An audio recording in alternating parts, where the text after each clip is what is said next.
আল্লাহ রাসূল বলেছেন চারটি কাজ করলেই নারীরা জান্নাতের যে দরজা দিয়ে খুশি ওই দরজা দিয়ে জান্নাতে প্রবেশ করতে পারবে। কন্যা সুবহানাল্লাহ। নাম্বার 1, ওয়াক্ত মতো নামাজ আদায় করবে।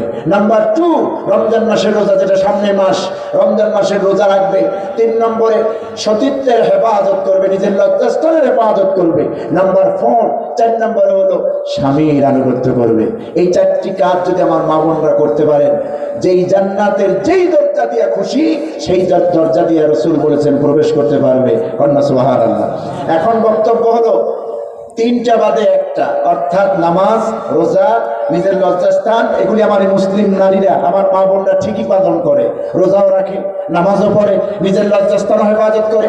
কিন্তু 4 নম্বরটা, অর্থাৎ স্বামীর খেদমত, স্বামীর আনুগত্য, স্বামীর বৈধ অর্ডার, এটা অনেক নারীরা আমার বোনরা মানতে চান না, ঠিক কিনা? এই ধরনের অশান্তি ঘরে ঘরে আছে না নাই?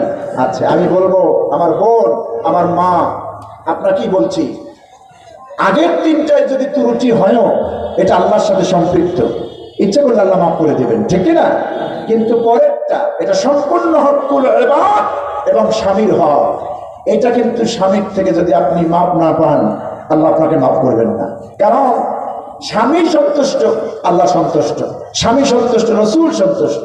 স্বামীর পায়ের নিচে স্ত্রীর বেহেশত, এটা বাজে কথা, মিথ্যা কথা, বানোয়াট কথা।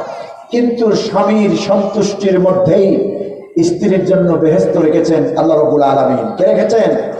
স্বামীর সন্তুষ্টই স্ত্রীর বেহেশত, রাসূল বলেছেন।